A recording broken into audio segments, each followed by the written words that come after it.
Salut à tous, bienvenue. Merci d'être avec nous. En ce jeudi, on est un tout petit peu en retard. En principe, l'émission commence pile poil à 11h20. Mais là, c'est bien évidemment souvent les aléas du direct. Il faut que chacun d'entre nous arrive à se plugger correctement. Et puis, on a plaisir d'inviter, d'avoir à nos côtés aujourd'hui. Vous allez voir, ce sont deux univers totalement différents, mais ils se connaissent. Ça tombe bien, c'est un hasard.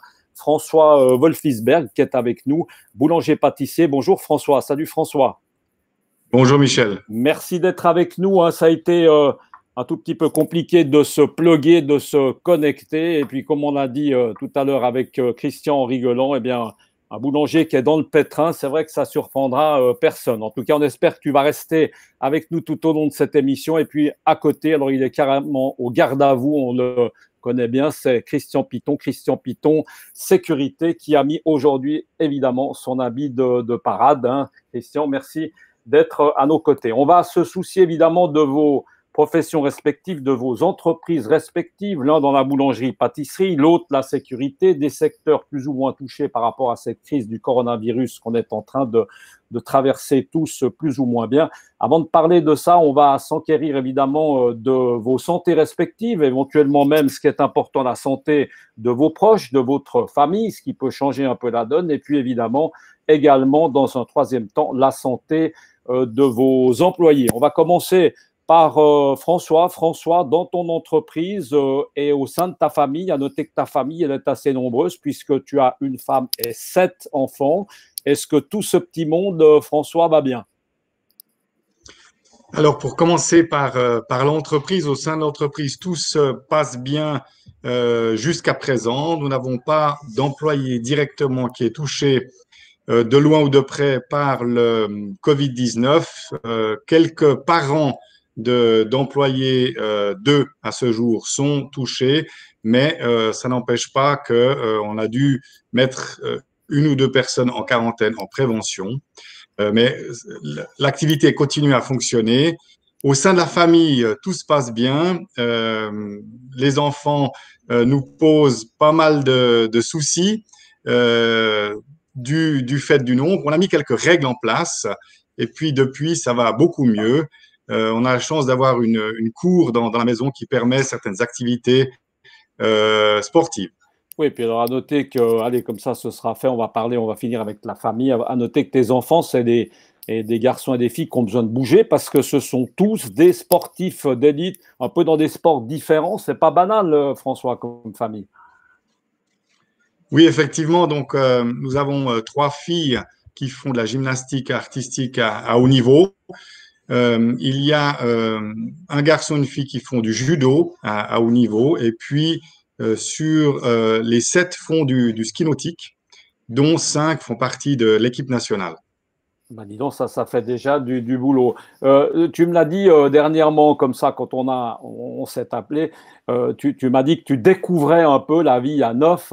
C'est assez amusant parce que c'est vrai que vous n'avez pas été souvent neuf à table. On peut imaginer que vous êtes toujours un petit peu à gauche, à droite. Alors, comment se passe finalement cette nouvelle vie de famille, François, que tu découvres pratiquement, non? Alors, c'est vrai que cette nouvelle vie à neuf a été un réel challenge pour nous, car comme tu l'as mentionné, de par les stages d'hiver et les entraînements qui se font pas forcément dans le canton, eh bien, très souvent, un ou deux ou trois enfants manquent lors du repas, lors du dîner.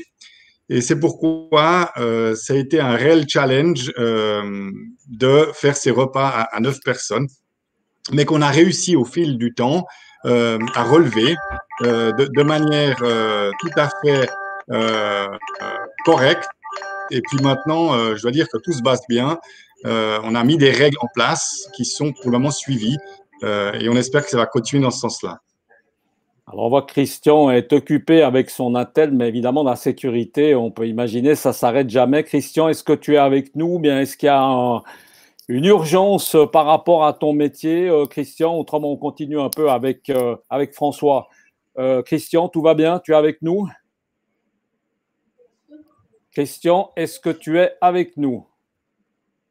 Alors, Christian a l'air un tout petit peu déconnecté. On va continuer en attendant peut-être qu'on retrouve Christian avec François. Si on en revient un peu à la famille, tout le monde met aussi, enfin, expression, met la main à la pâte aussi pour ce qui est des repas et tout ça. Ça tourne bien parce que ça, c'est une gestion aussi, François.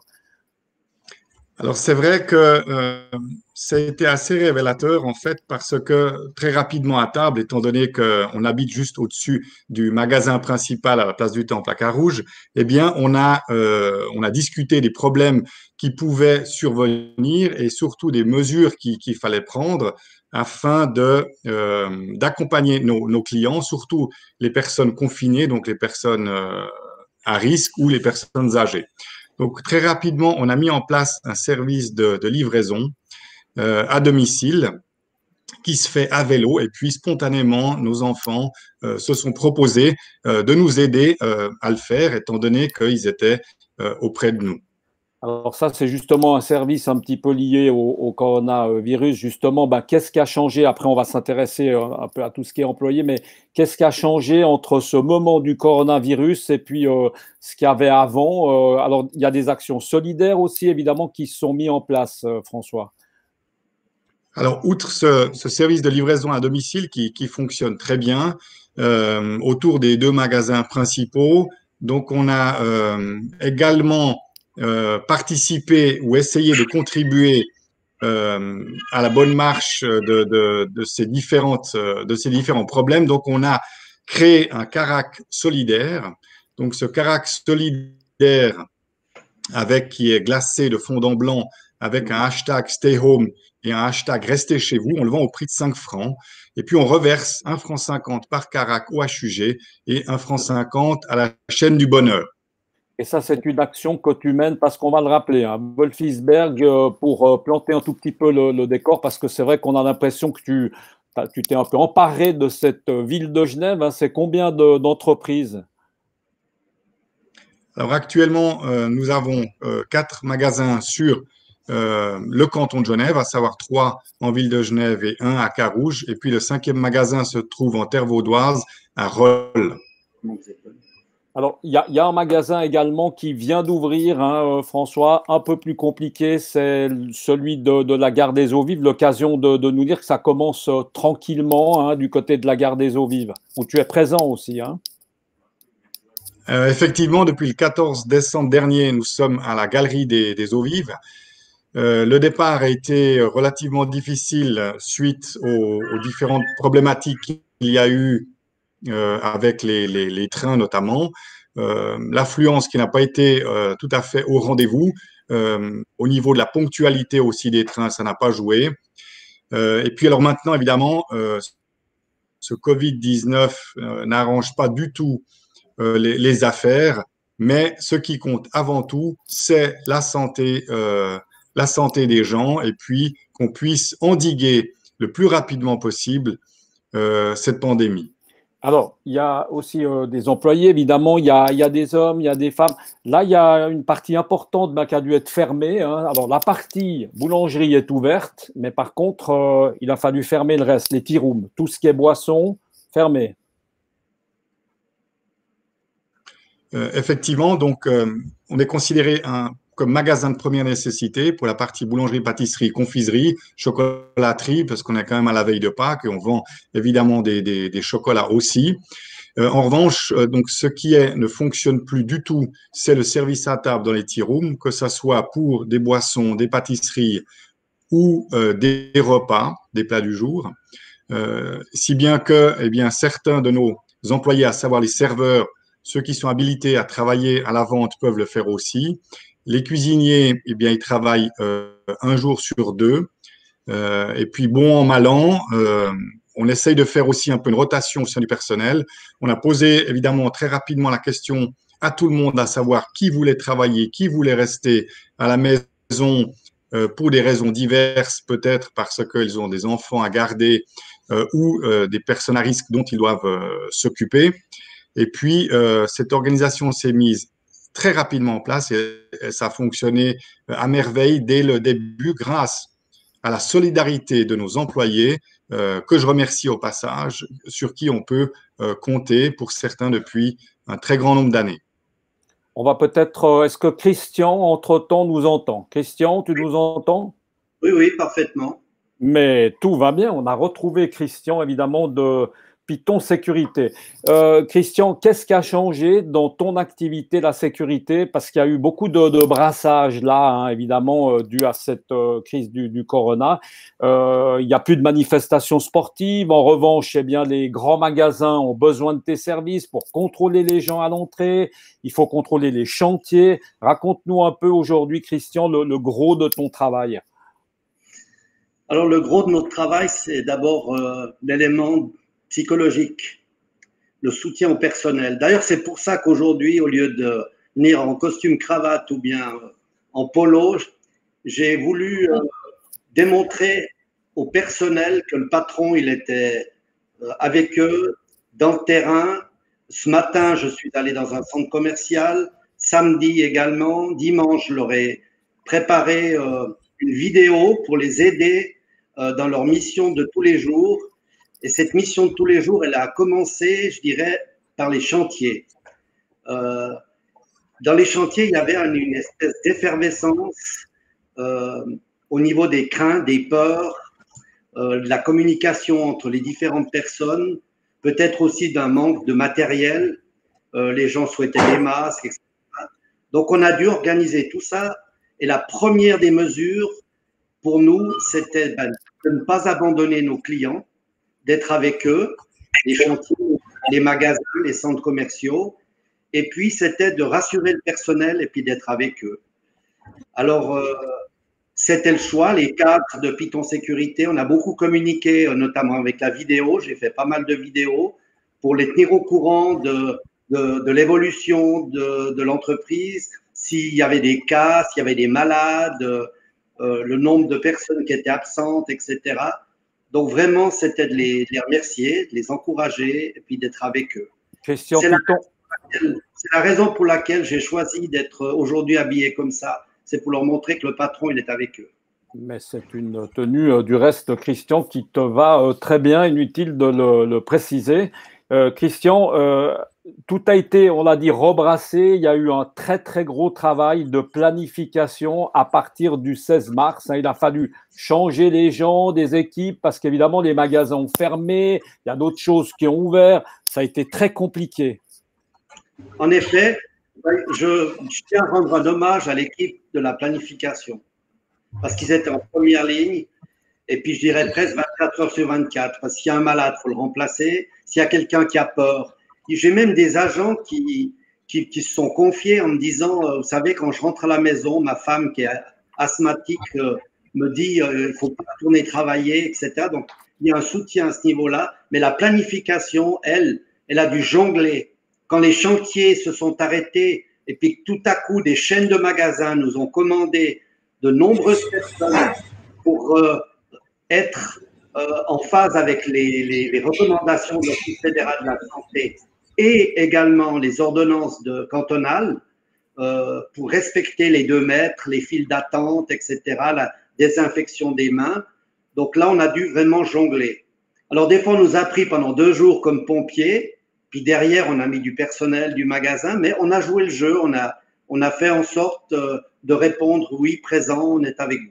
Christian, il y a beaucoup de gens en ces périodes, évidemment, qui ont dû mettre leurs employés au chômage partiel, voire carrément peut-être licencier même des gens, bien entendu.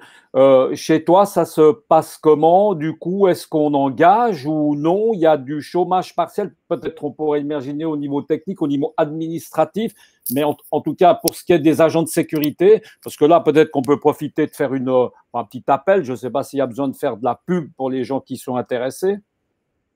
Alors, Michel, il y a plusieurs questions. La première question, effectivement, nous aussi, on a mis en place une commission de crise avec un membre de la direction qui d'ailleurs me remplacera dans le courant de l'année, c'est monsieur Steve Genen, et avec l'équipe de l'opérationnel, Jérôme Le Daguenel, et la RH, madame Rivard, on a créé une commission de crise où là, on a pris des décisions pour gérer cette situation. Et puis, petit à petit, on s'est rendu compte qu'au niveau administratif, eh bien, déjà pour respecter l'ordonnance, on a mis quelques personnes au chômage technique, au niveau administratif. Par contre, au niveau opérationnel, on a des demandes qui changent tous les jours. Donc puis on a quelques malades qui sont en quarantaine, mais qui ne sont pas atteints. Donc là, on doit jongler avec ça. Pour être agent de sécurité, ça m'intéresse, j'ai aucune idée des compétences qu'il faut avoir. C'est compliqué, rapidement comme ça, qu'est-ce qu'il faut comme qualité pour postuler chez vous? Ça peut intéresser des gens, peut-être des jeunes filles, parce qu'on cherche des filles aussi et des garçons. Oui. Le CV, il doit être comment? Vous cherchez quel profil, Christian? Avant de parler du CV, il faut parler des obligations. Il y a un casier judiciaire et ensuite il y a une attestation de l'Office des poursuites, une attestation de l'Office des faillites. Donc déjà là, il y a des candidats qui ne sont pas retenus parce qu'ils ont des actes de défaut de biens ou bien ils ont commis des actes peut-être mineurs, etc. Et puis, il y a aussi, après, la qualité de la personne et les CV. Puis si on veut engager, par exemple, du personnel frontalier, moi, je fais très attention. J'ai environ entre 50 et 60% de personnel qui habite soit à Genève, soit en Suisse romande, ou qui sont suisses ou résidents, pour justement avoir un équilibre. Mais par contre, au niveau des Français, là, c'est un peu plus long. Des fois, c'est même 3 semaines, 1 mois pour obtenir ces autorisations. Entre-temps, on a perdu, mais ça, vous l'aurez remarqué, on a perdu notre ami François Wolfisberg, boulanger, décidément, avec quelques problèmes ce matin, mais ça arrive, hein, on l'a dit, on est en plein direct, donc c'est les aléas. Christian, cette crise du coronavirus, toi, tu la vois comment? Tu la vois? Est-ce que tu anticipes déjà avec ton équipe l'après-coronavirus? Personne n'a une idée de combien de temps est-ce que ça va durer, mais on dit bien qu'il y a le coronavirus, puis il y aura l'après-coronavirus. Qu'est-ce qui va changer peut-être chez Python? Quelles leçons tu peux tirer aujourd'hui de cette crise? Est-ce que tu vas te servir de certaines choses pour faire évoluer l'entreprise? Oui, on s'est déjà rendu compte de certaines choses. Bon, d'abord, c'est une gestion, c'est une conduite au quotidien presque, parce qu'il y a des décisions qu'il faut prendre dans l'heure, dans la minute. Hier soir, on a une commande d'une dizaine de personnes. On se rend compte qu'il faut mettre les bonnes personnes au bon endroit. La planification, ça doit être vraiment une équipe très soudée, très, très rapide, presque dévouée à l'entreprise, parce qu'ils sont souvent sur le grill.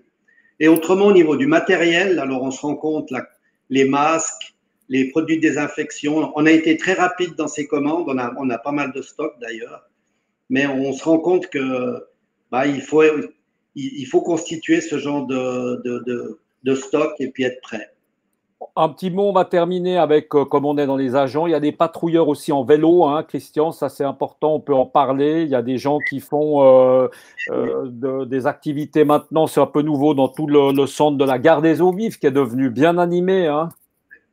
Alors, c'est vrai que depuis quelques années, il y a eu un transfert de tâches, c'est-à-dire qu'au niveau des travaux en ville, les policiers, les gendarmes, les policiers ont une formation qui les amène ailleurs que de faire de la circulation pour des travaux. Donc, petit à petit, il y a une mise en place d'un transfert de compétences, entre guillemets.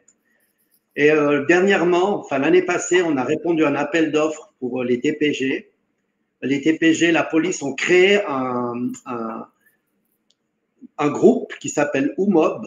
C'est des gars qui sont en vélo, des agents en vélo. Puis bon, on a remporté l'appel d'offres. Donc, c'est des patrouilleurs en vélo. Il y en a en général 6 par jour. Ils sont par 2. Et ils sont reliés à une centrale par radio. Et ils interviennent sur des points de friction pour dégager les carrefours, par exemple, pour favoriser les transports publics. Et là, tu as parlé de la Gare des Eaux Vives. Donc, la Gare des Eaux Vives, effectivement, les bus articulés n'arrivaient pas à passer parce qu'il y a des véhicules qui gênaient. Donc, hop, on a demandé à un de ces patrouilleurs. À l'hôpital, ils se sont rendus compte qu'il y avait un problème d'accessibilité et de faciliter les accès aux ambulances. Donc, on nous a demandé de mettre en place ces 2 Zoomob de 6 heures du matin jusqu'à 22 heures le soir pour qu'en tout temps, les ambulances puissent arriver sans aucune difficulté et que les pauses minutes également soient dégagées. Donc voilà, ben, je suis content de pouvoir participer de cette manière à l'évolution positive de la mise en place de toutes ces demandes.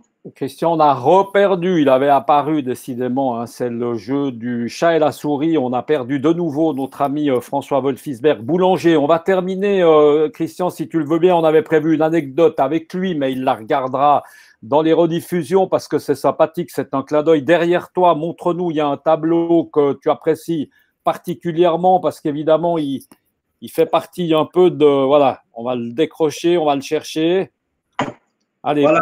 Parle-nous un petit… Il faut te rasseoir, Christian, parce que là, on ne va rien comprendre du tout. Voilà, il faut nous parler un petit peu de ce tableau, le mettre, parce qu'il a une histoire qui est liée à la boulangerie. Voilà. Alors moi, j'ai fait un peu mes classes à l'armée, parce qu'à l'école, je ne foutais pas grand-chose. Et puis, j'ai payé mes galons de lieutenant avec une section de boulanger. Et j'ai rencontré des types extraordinaires. Puis, j'ai un ami au Vieux-Grenadier qui m'a dit, tiens, j'ai mon grand-père, il a un truc peut-être que je pourrais te donner. En fait, c'est un remerciement de la Confédération à un soldat boulanger qui a fait la mob de 14-18. Et puis aujourd'hui, à ton émission, je suis avec un boulanger. Et c'est des gens que je porte beaucoup dans mon cœur. C'est des gens qui se lèvent tôt, qui doivent faire attention à ne pas faire des soirées trop prolongées pour être frais le matin. Et ce sont des grands travailleurs. Et j'aime beaucoup ce métier. Voilà l'anecdote. Mais c'est comme on a dit au début de l'émission, c'est des gens qui accessoirement peuvent nous mettre dans le pétrin. Et puis en tout cas, il aura essayé de mettre la main à la pâte, notre ami François Wolfisberg. On va s'arrêter. Merci beaucoup en tout cas, Christian. Bonne suite à toi dans tes missions diverses. Et puis on te souhaite plein de courage. Et puis salutations également à toute ton équipe qui est sur le terrain et qui évidemment prend beaucoup de risques et puis assure la sécurité, entre autres, de nous tous. Merci beaucoup d'avoir été avec nous. Voilà. Et puis nous, on vous remercie également d'avoir été avec nous. On vous le rappelle, vous pouvez intervenir à tout moment sur notre chat. Hein, et puis également, vous pouvez participer à cette émission pour autant que vous en ayez évidemment la possibilité. Si vous êtes entrepreneur, on va terminer. On est obligé, malheureusement, on va peut-être réinviter à l'occasion où on va encore garder 2 minutes qui a réapparu, hein, François Wolfisberg. François, tu nous entends? Oui, je vous entends très bien. François, on va terminer parce que ça, on a perdu un petit peu de temps, mais on a pu quand même faire un bon petit bout avec toi. Moi, j'ai juste envie de terminer. Et là, je crois qu'il y a des jeunes filles ou des gens qui voulaient intervenir sur l'antenne. Sans problème, ils peuvent venir avec toi s'ils sont pas trop loin de toi. On va les faire participer pour cette fin d'émission. Est-ce qu'ils sont à côté de toi? Malheureusement, ils ont dû partir en livraison, donc ils sont plus alors là, ça à côté de moi maintenant. Ça casse tout notre scénario qu'on avait mis au point depuis pas mal de jours. C'est pas grave du tout. Moi, j'ai juste une question, François, parce que je sais qu'aujourd'hui, tu as 5 entreprises, tu as 5 boulangeries, pâtisseries, et il y a déjà quelque temps, tu m'avais dit que tu espérais pas t'arrêter là. On avait un peu l'impression que tu avais envie encore de grignoter un petit peu ce marché. Est-ce que là, justement, avec ce coronavirus, tu as toujours les mêmes ambitions ou ça a calmé un peu tes ardeurs, François? Oui, évidemment que ce coronavirus est un très grand obstacle, mais il n'est pas pour autant insurmontable. On pense bien arriver un jour à la fin de cette pandémie et redémarrer.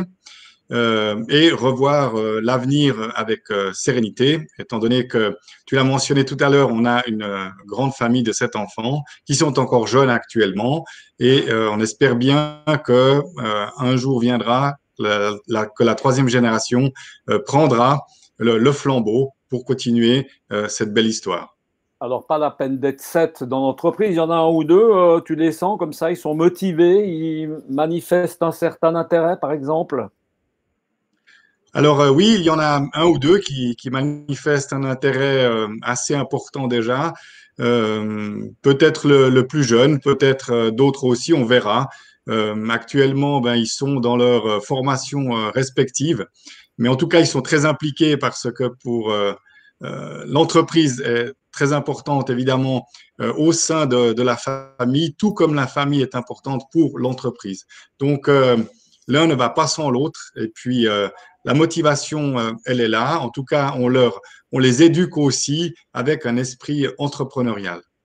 Merci beaucoup. En tout cas, encore une fois, à tous les deux, hein, ça a été un peu entrecoupé, mais je crois qu'on a réussi quand même tant bien que mal à faire le tour. Donc, merci Christian Piton. Merci beaucoup François Wolfisberg. Bonne route à vous. Et puis nous, on vous remercie d'avoir été avec nous. Vous l'aurez compris, eh bien, cette émission Direct News Multiplex Live, eh bien, c'est tous les jours à partir de 11 h. On se retrouve demain. Belle journée à vous et surtout, restez chez vous.